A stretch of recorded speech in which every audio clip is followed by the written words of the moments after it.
여러분 안녕하십니까? 중어중문학과 교수 장호준입니다.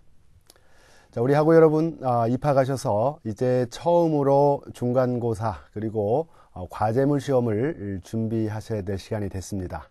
자, 처음에 그 온라인 교육 시스템에서 과제물 작성하시기 쉽지 않으시죠? 네, 그래서 간단하게 중국문화산책 과제물 시험을 작성하는 안내 프로그램을 준비해 봤습니다. 자, 오늘 이 설명 시간에는 크게 4가지 사항에 대해서 말씀드리겠습니다. 먼저 과제물 시험 확인하는 방법, 그리고 과제물 시험 표지, 그 서식이죠. 서식 받는 방법. 자, 1번과 2번에 대해서는 이미 잘 알고 계시는 학우님들도 많이 있으실 겁니다. 네, 그런 분들은 그 1, 2번 부분을 그냥 넘어가고 3번부터 보셔도 되고요. 하지만 이게 아직 서투르신 분들은 1번부터 천천히 이렇게 따라가면서 과제물 시험 작성 방법을 함께 살펴보도록 하셨으면 좋겠습니다.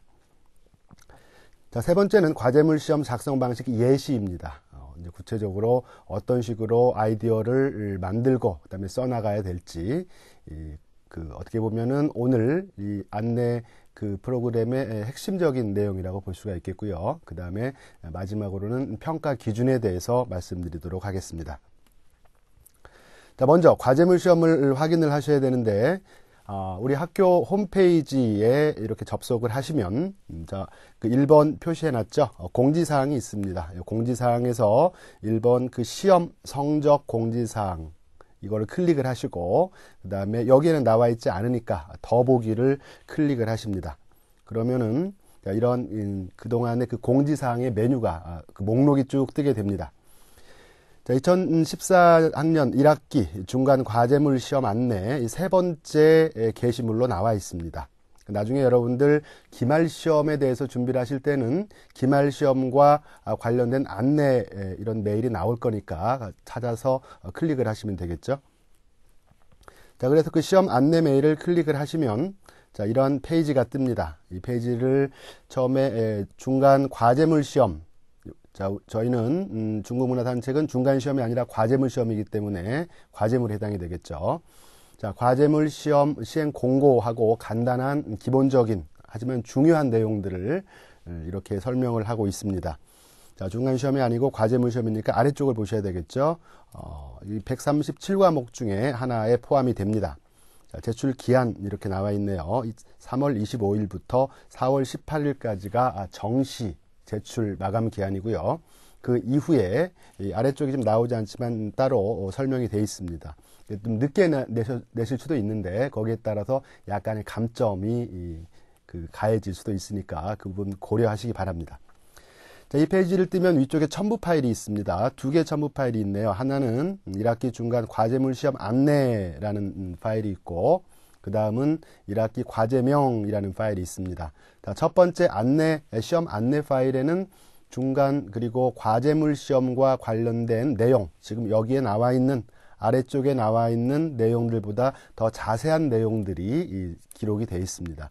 그거를 꼼꼼하게 살펴보시기를 바라고. 그 다음에 이 과제명에는 지금 하고 여러분들께서 듣고 계시는 중국문화산책 이 과제의 내용이 들어가 있습니다. 자, 그래서 이 2가지 파일을 클릭을 해서 먼저 다운로드를 받으셔야 됩니다. 클릭을 해서 다운로드를 받으시는데 항상 이 다운로드 받을 때 가끔씩 다운을 받았는데 나중에 여러분이 안 보이네 이러신 분들 많이 계시죠. 자, 그래서 이 다운로드를 받을 적에는 이 파일이 어디로 저장이 되는지 이거를 폴더를 잘 살펴보셔야 됩니다. 자, 보통은 다운로드 파일로 이렇게 저장이 되기도 하고 또는 이전에 어떤 파일을 저장을 했으면 이전에 저장된 폴더에 다시 저장이 되는 경우가 있습니다. 이건 각각의 개인의 컴퓨터 상황에 따라서 다르니까 꼭 주의하시기 바라고요. 자, 그래서 2개의 파일을 다운을 받았는데 첫 번째 중간 과제물 시험 안내 파일을 이렇게 열어보면은 자, 이렇게 페이지가 뜹니다. 그래서 과제물 온라인 과제물은 어떤 형식이고 분량은 어떻게 되어 있는지 이런 기본적인 안내가 되어 있습니다. 자, 대부분의 이런 과제물을 쓰실 적에는 글자 포인트를 11포인트 정도로 하는 게 적당합니다. 그 여러 가지 조사들에 의하면 사람들이 그 글을 읽을 때 가장 편안한 포인트가 11포인트라고 합니다. 그리고 그 과제물 형식 및 분량이 별도로 지정되어 있는 교과목의 경우는 예외다. 자, 중국문화산책은 별도의 그 분량을 정해놨죠. 여기는 A4 용지 5쪽 내외지만, 자, 저희 그 중국문화산책 과목은 2,000에서 3,000자 공백 포함해서, 자, A4 용지로 하면 약 3쪽 정도가 될 것 같습니다. 훨씬 여러분들의 부담을 줄여주기 위해서 분량을 좀 줄였습니다. 자, 그리고 작성된 과제물의 파일명을 이런 식으로 과목명과 학번을 이렇게 연달아서 기재하는 방식으로 파일명을 만들어야 됩니다. 예를 들면은, 자, 중국문화산책 하고 컴마 찍고 한 칸 띄고 이렇게 학번을 쓰고, 그러한 이렇게 해서 파일을 만든 다음에 거기에다가 작성을 하게 되는 거고요. 자, 이제 뒤에 그 과제물 작성하는 내용을 쭉 설명을 해드릴 텐데, 그것을 다 그 방식대로 따라서 과제물을 다 작성하신 후에는 여기 노란 선 부분대로 이 과제물을 제출을 해주시면 되겠습니다.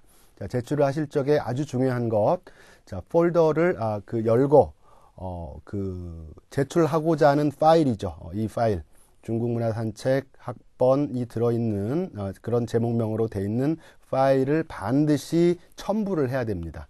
자, 본인은 첨부를 했다고 하는데 나중에 첨부되지 않아서 이렇게 과제물을 제출하지 않은 경우로 그렇게 처리가 되는 경우가 있으니까 반드시 이 사항을 주의하시기 바랍니다.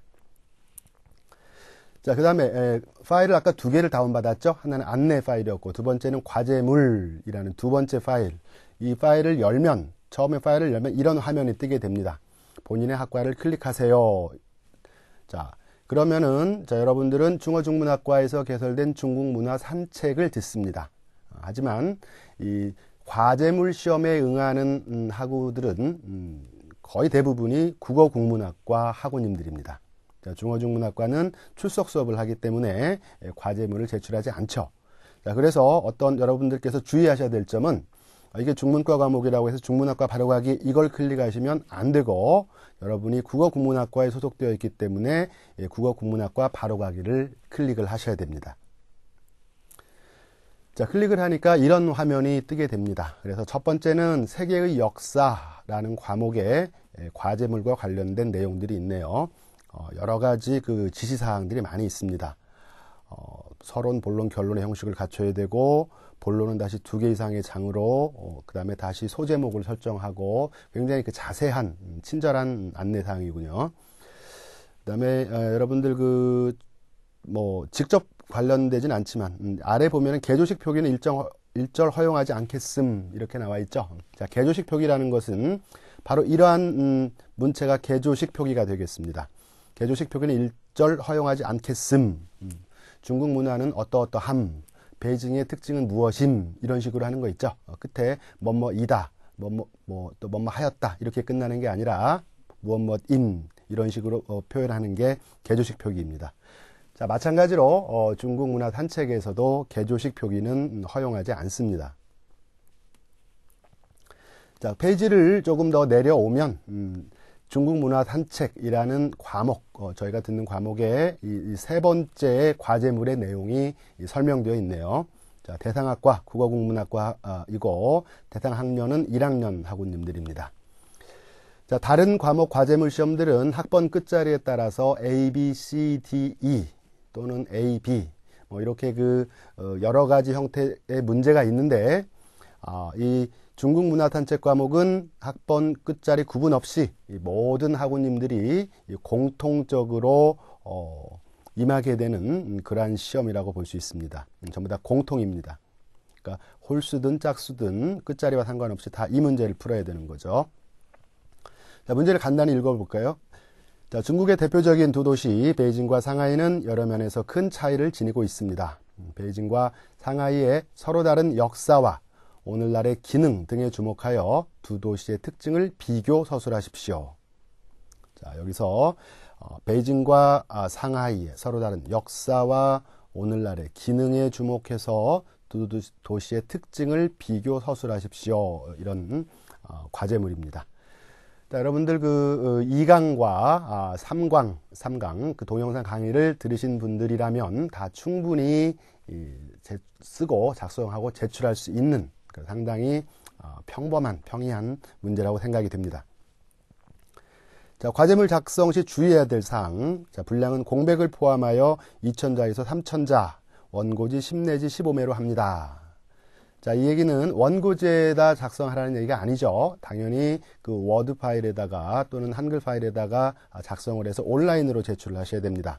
원고지 10 내지 15매라는 거는 그 정도 분량이 되게끔 작성하라는 얘기인데, 이 분량이 도대체 어느 정도면 원고지 10 내지 15매인지 글자 2000자, 3000자 사이라고 했는데 일일이 글자 세어볼 수 없죠. 그건 나중에 확인하는 방법 뒤쪽에서 알려드리겠습니다.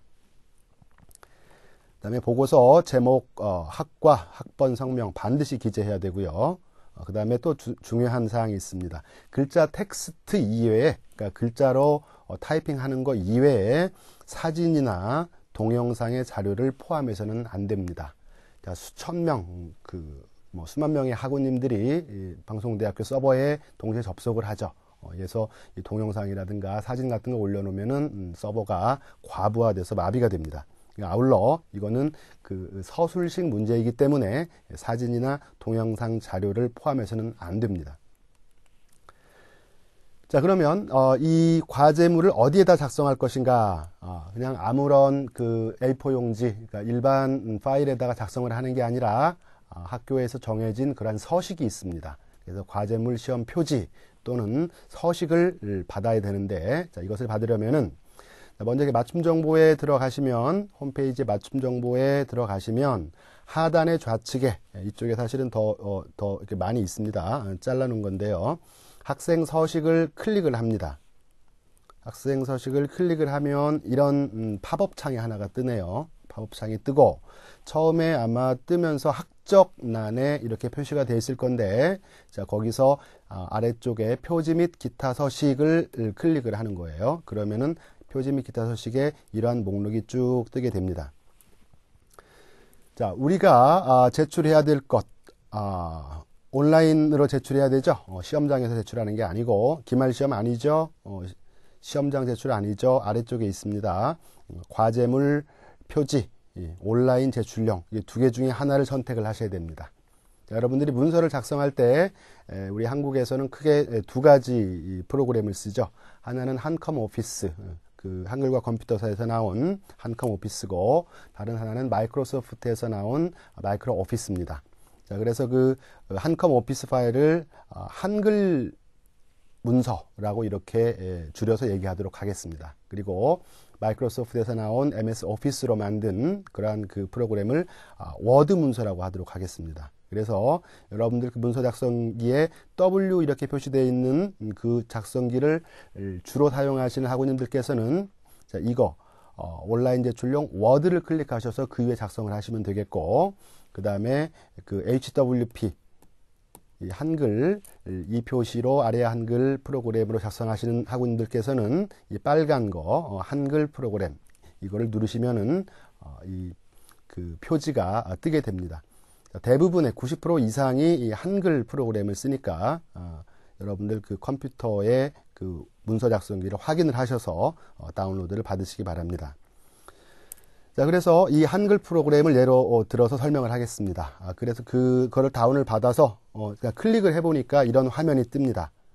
이 화면은 지금 컴퓨터에 저장이 완전히 저장되어 있는 상태가 아닙니다. 메모리 상태에 임시로 뜨여 있는 상태이기 때문에 지금 보면은 이 C 드라이브에 아주 temporary internet 파일이라는 이런 폴더에 들어가 있습니다. 열긴 열려져 있지만 컴퓨터 전문가라면 이 파일이 어디에 있는지를 알지만 대부분의 유저, 저를 포함해서 이게 어디에 있는지를 모릅니다.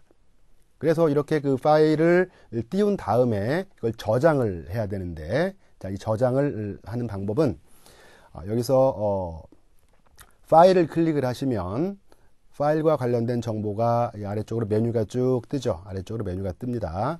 이 메뉴 중에서 저장하기보다는 저장하기로 클릭을 하시면 이 폴더에 그대로 저장이 되는 거고, 자, 다른 이름으로 저장하기를 선택을 하십니다.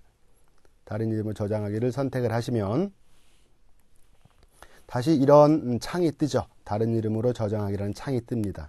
자, 여기에다가 이대로 저장을 하는데, 자, 저장을 하기 전에 이게 이 폴더가 어디에 들어가 있는지, 어디로 저장이 되는지를 잘 기억을 하셔야 돼요. 그래서 익숙하신 분들이야 이거 사실 사족에 불과한 설명이겠지만 어떤 분들은 다운로드를 받았는데 어디 있는지 몰라서 이렇게 헤매시는 분들이 계십니다.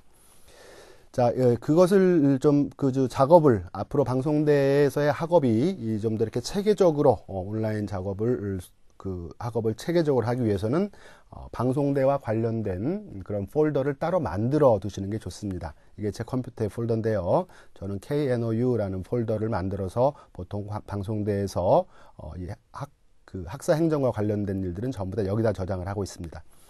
자, 편의상 여기에다가 중국 문화 산책이라는 그런 그 폴더를 따로 만들어 보도록 하겠습니다. 여기 보면은 이렇게 약간 빨간 표시가 있는 이거를 클릭을 하시면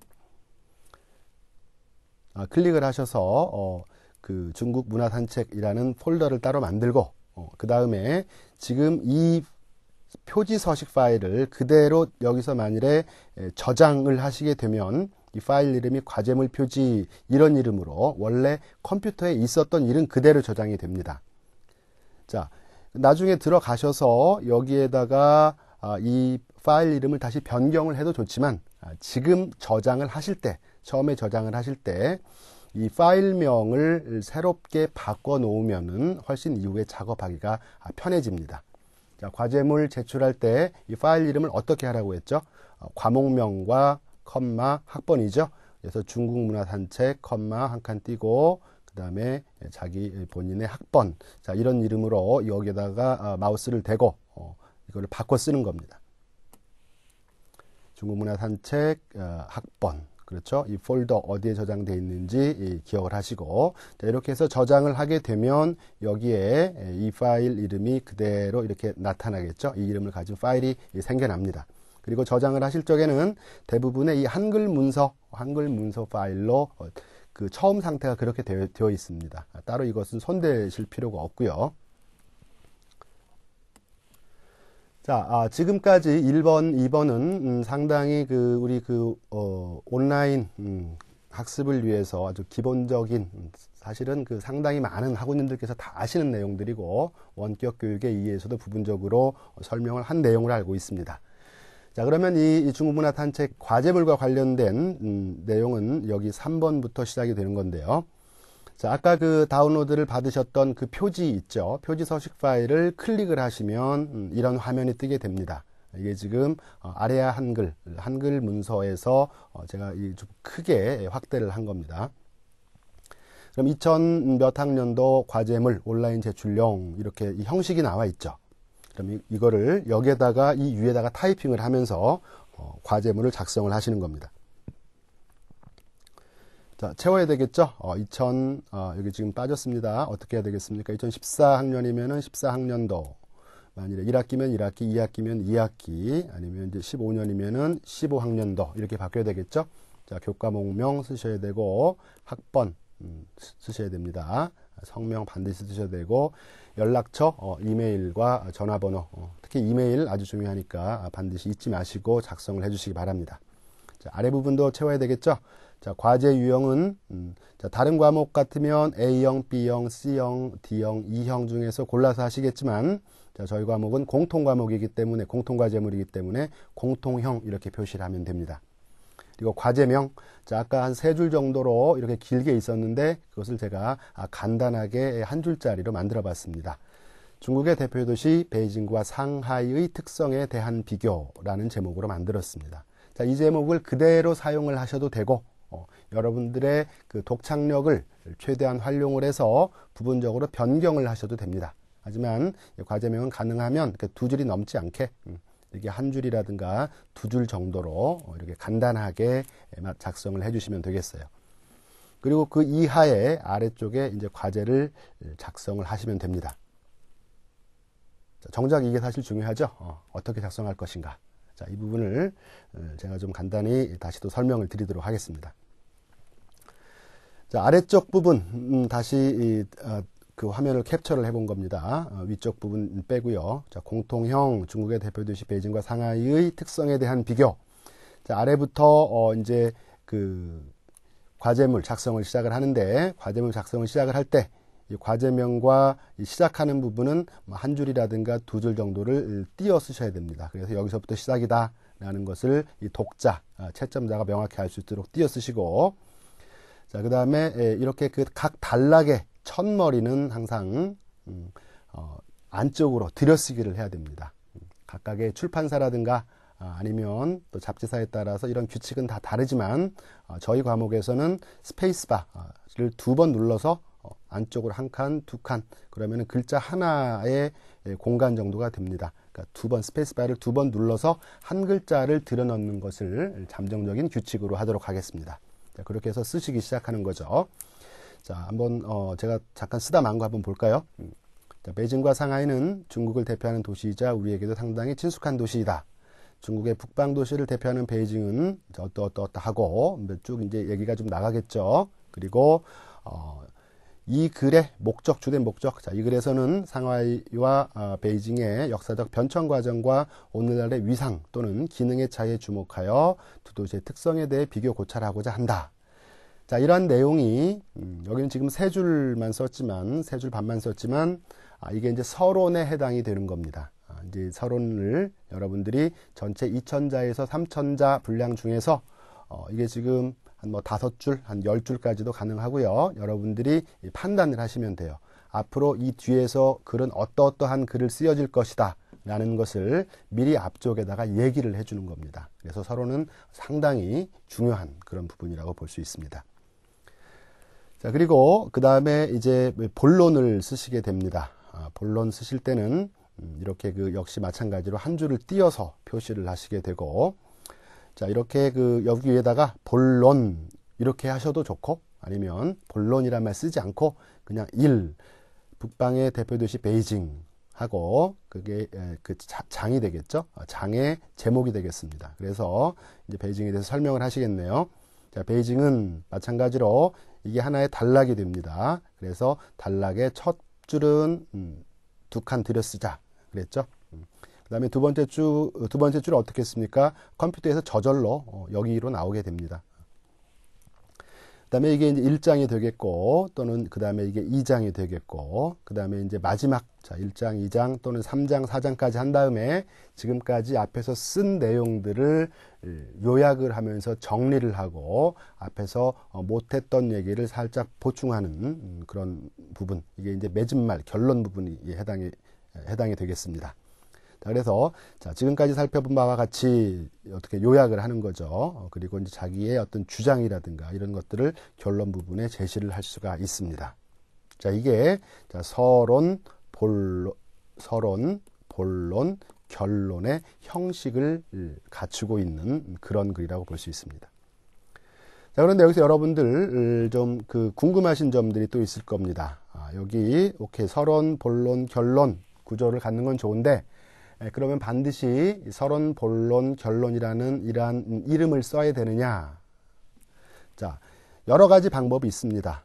자, 서론, 본론, 결론을 표현하는 방법은 여기서처럼 서론, 본론, 결론 이렇게 쓰는 방식도 있고요. 이건 상당히 좀 고전적인 방식에 해당이 됩니다. 또는 서론이란 말이 좀 딱딱하면 머릿말, 시작하며 들어가는 글, 시작하는 글, 자, 이렇게 제목을 달고 쭉 본문을 쓰는 게 일반적입니다. 자, 본론 같은 경우, 자, 본론하고 1, 2 이렇게 해도 되지만 굳이 그렇게 하지 않고 바로 그냥 제1장 북방의 대표도시 베이징 이렇게 하면서 쭉 나가고, 그 다음에 2장, 3장, 4장 이렇게 할 수가 있습니다. 굳이 본론이라는 말을 쓰지 않더라도 이게 본론이라는 걸 다 알죠. 왜냐하면 여기서 앞쪽에서 머릿말 또는 시작하는 글 이렇게 있기 때문에 본론이 이 부분이구나 라는 걸 알 수가 있습니다. 그래서 이게 다 끝난 다음에 마지막으로 이제 결론 부분도 마찬가지입니다. 결론 이렇게 타이틀을 달아도 되고요. 맺은말, 나는 좀 더 좀 새롭게 해봐야 되겠다. 글을 마치며 나오는 글, 맺음글 여러 가지 방식들이 있죠. 자, 이렇게 해서 맺음글을 작성하는 방식이 있습니다. 자, 저희 그 과제물 시험은 2천자에서 3천자니까 상당히 분량이 짧습니다. 그래서 굳이 서론, 결론 이런 말을 쓰지 않더라도 내용을 보면 이게 서론이다, 이게 본론이다, 결론이다 라는 구분만 확실히 된다면 굳이 이런 것을 표현하지 않아도 되겠습니다. 하지만 이 그 글쓰기는 중국문화 산책뿐만이 아니라 다른 과목에서도 같이 적용이 되는 것이고, 특히 우리 국문과 학우님들 글쓰기 아주 중요하죠. 그러니까 가능하면 머릿말, 서론 뭐 이런 형식으로 이 제목 앞쪽에 제목을 달고 글을 작성을 하시기를 권장을 해드리겠습니다. 뭐 이렇게 해도 됩니다. 앞에 1 서론, 2 북방의 대표도시 베이징, 3 상하이, 4 5 그리고 6 결론, 또는 1, 2, 3 나는 그냥 4번의 결론을 맺겠다. 이것도 가능합니다. 이건 여러분들이 그 구상하는 바에 따라서 충분히 그 선택하실 수 있는 내용입니다. 자, 그러면 더 중요한 거는 어떻게 그러면 이렇게 서론, 본론, 결론의 구조가 무엇을 의미하는지는 알겠지만 막상 보고서를 쓰려니까 막막하죠. 어떻게 시작을 할 것인가. 이렇게 일반적으로 앞으로 여러분들이 이 과목뿐만이 아니라 다른 과목의 보고서나 과제물 시험을 작성하는 일반적인 그 절차에 대해서 설명을 해드리겠습니다. 자, 가장 중요한 것은 강의 내용을 이해를 하는 거죠. 동영상 강의를 잘 듣고 그 다음에 그 주어진 읽을 거리를 읽어야 됩니다. 그리고 아울러 추가 조사를 통해서 필요하다면 추가 조사를 통해서 해당 주제, 과제물의 내용에 대해서 상당히 많은 사전 지식을 확보하는 게 필요합니다.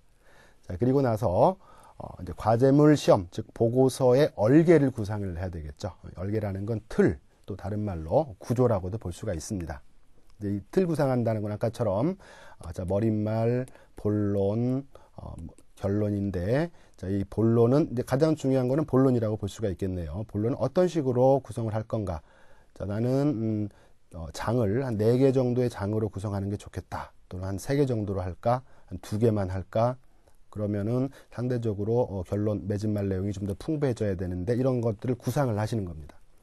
자, 그래서 이 본론 배치를 구상을 하시고 어떤 순서로 본론을 전개를 할지, 예를 들면 베이징과 상하이인데 그 베이징 먼저 쓰고 상하이 쓰고 2개를 합쳐서 비교하는 방식을 할까, 아니면 어떤 하나의 항목에 대해서 베이징과 상하이를 함께 비교하고 또 다른 항목 오늘날의 위상에 대해서 베이징과 상하이를 같이 비교하고 세 번째 베이징과 상하이를 통합적으로 비교하는 이런 형식을 취할까, 이것을 구상을 하시는 겁니다.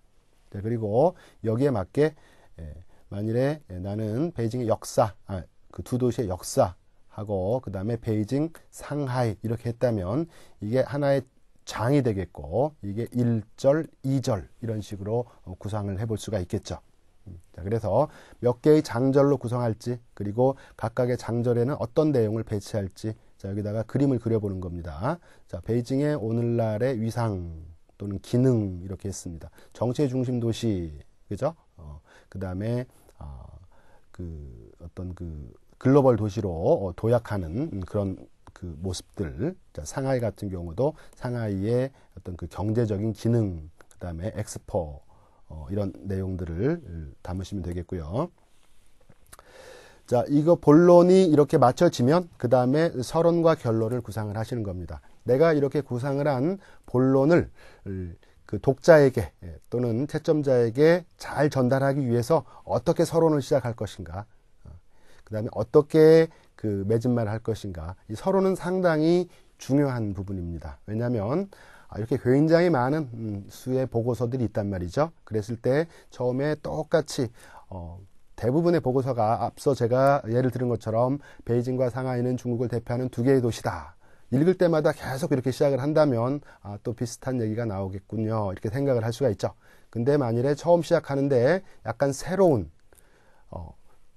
방식으로 도입부를 하게 되면 갑자기 신선한 느낌이 들어갑니다. 이거는 글쓰기 하나의 상당히 중요한 테크닉입니다. 그래서 어떻게 시작을 해서 독자, 소설을 쓴다 해도 마찬가지겠죠.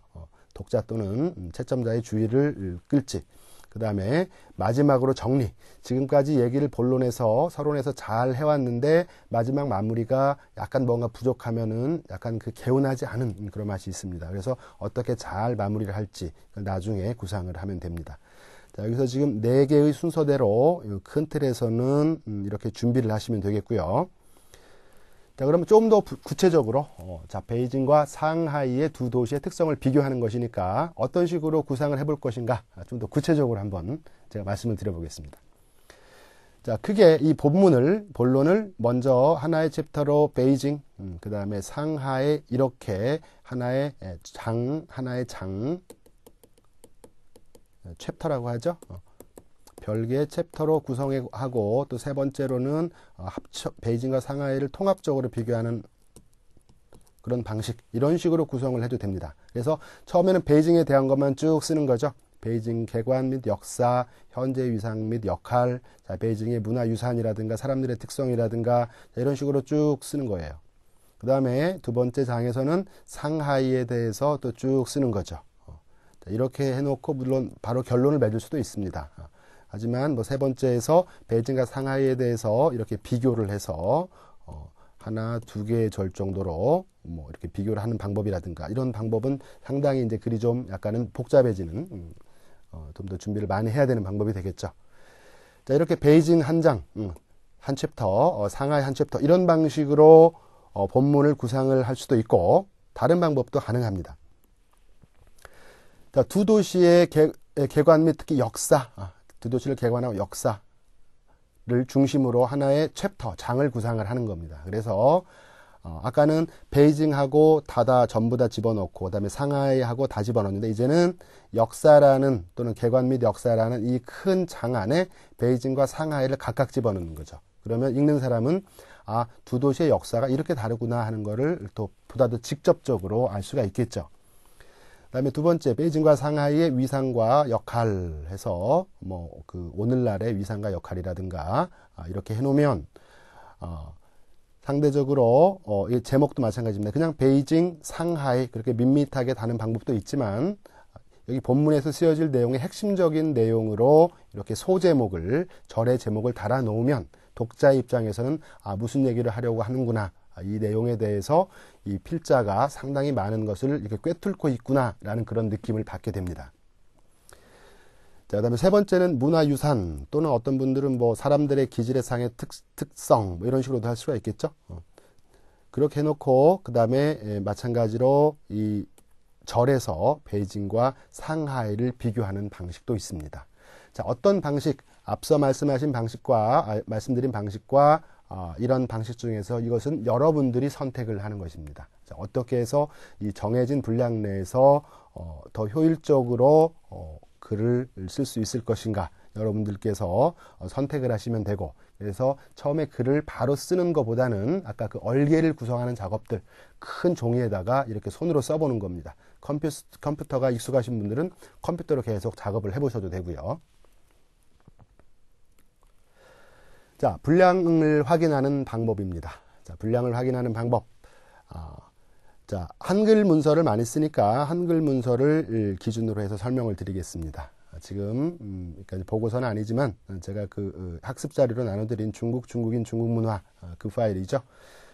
그 중에서 일부를 잘랐는데 뭐 2000자에서 3000자에 해당이 되진 않습니다. 근데 지금 이 작성한 분량이 어느 정도를 되는지 자, 확인하려면 자, 먼저 이 한글 파일의 맨 왼쪽 상단에 있는 파일을 클릭을 하십니다. 파일을 클릭을 하시면 아래 쭉 메뉴가 아래로 스크롤바가 뜨고 그 다음에 문서 정보라는 그 메뉴가 뜨게 됩니다. 아래쪽에 쭉 뜨면서 문서 정보가 있을 거예요. 그래서 문서 정보를 클릭을 하시면 문서 정보에 일반 문서 요약, 뭐 문서 통계 여러 가지 그 하위 메뉴가 있습니다. 이 중에서 문서 통계를 클릭을 하십니다.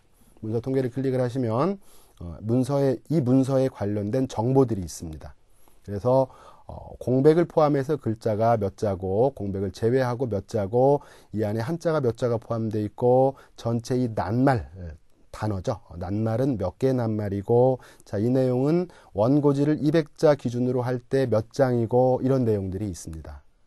자, 근데 우리 그 중국문화 산책 과제물은 분량이 어떻게 됩니까?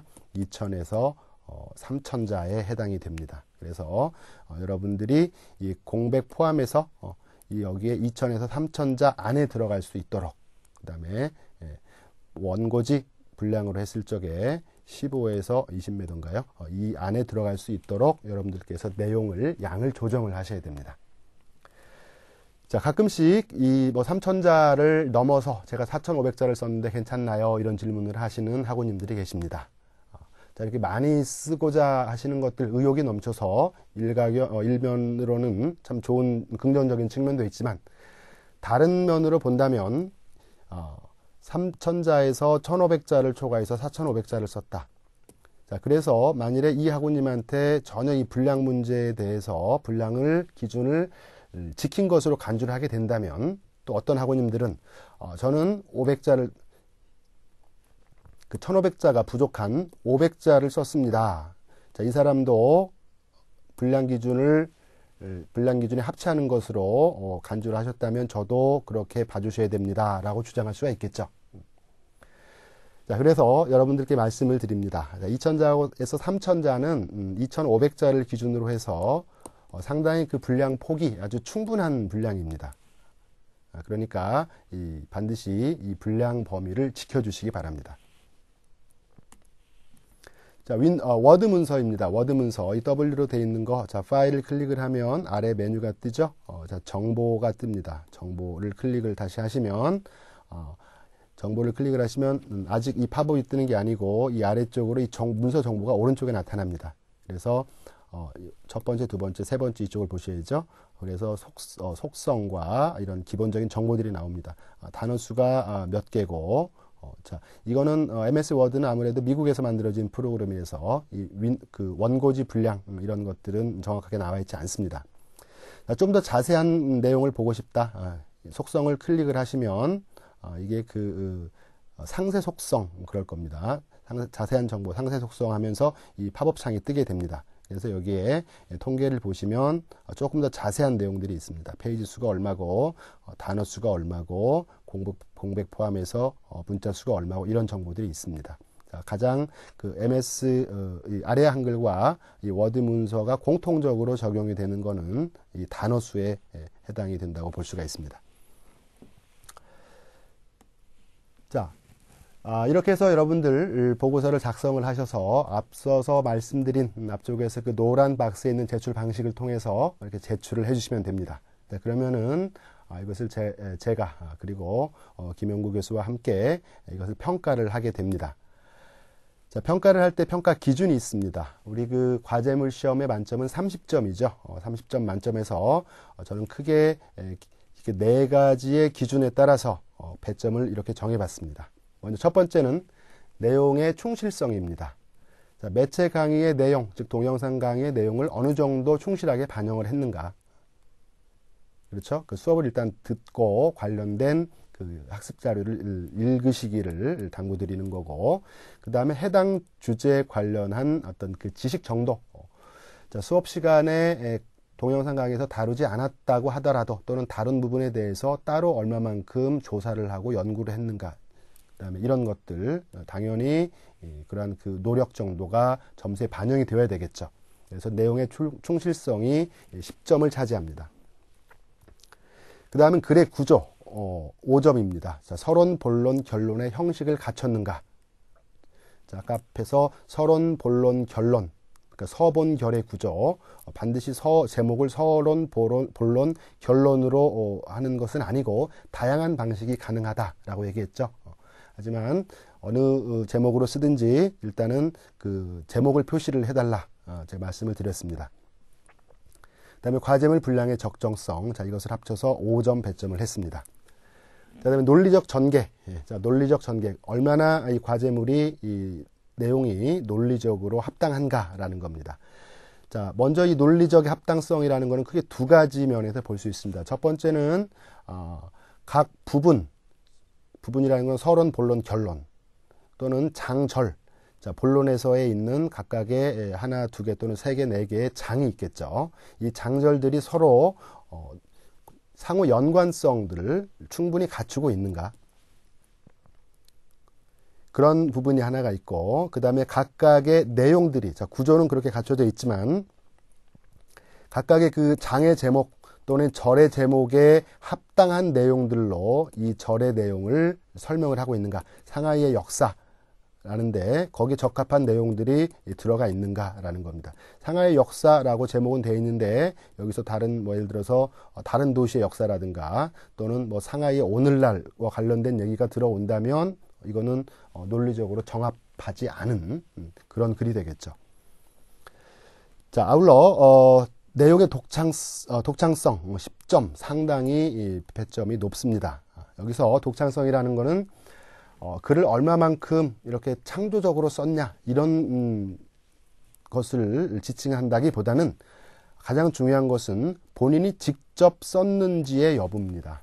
자, 베이징과 상하이와 관련된 글 인터넷에 아주 많이 있습니다. 그리고 이 온라인 과제물 시험이라는 특성상 서로 이렇게 쓴 내용들을 다른 학우님들이 이렇게 또 그대로 쓰는 이런 경우도 있습니다. 여러분들 굉장히 주의하셔야 될 게 저희 방송대에서는 그 온라인 표절 검색 시스템을 운영을 하고 있습니다. 이게 과제물이나 보고서를 받게 되면 전부 다 이 표절 검색 시스템을 통해서 걸러내게 됩니다. 그 나름대로의 그 프로그램된 기준이 있어요. 그래서 거기서 표절로 판명이 되면 이건 어쩔 수가 없는 겁니다. 나름대로 기준이 있는데, 자, 설령 A라는 분이 이 글을 써서 자, B라는 분이 굉장히 힘들어하는 것 같아서 이분한테 보여줬다. 근데 이게 표절 검색 시스템에 의해서 표절로 판정이 됐다. 자, 이런 경우에는 이 B라는 분만 학우님만 이 감점을 받는 게 아니라 A라는 학우님도 같이 불이익을 받게 됩니다. 자, 이 상황, 이거는 저희 그 학교에서 굉장히 중시하는 그런 규칙이니까 반드시 지켜주시기 바라고. 자, 아울러 아이디어의 독창성과 문체, 자, 이런 부분 역시 크게 내용의 독창성을 구성하는 부분이라고 할 수 있겠습니다. 자, 여러분, 상당히 설명 시간이 좀 길어졌습니다. 앞부분은 이제 새로 처음 시작하는 학우님들을 위한 거여서 내용이 좀 길어졌는데, 자, 오늘 제가 안내해드린 이런 방식들 잘 생각을 하셔서 아주 멋지고 훌륭한 보고서 기한 내에 제출해 주시기를 바랍니다. 자, 여러분, 과제물 시험에서 좋은 성적 받으시기를 기원하고 다음에 강의를 통해서 찾아뵙도록 하겠습니다. 감사합니다.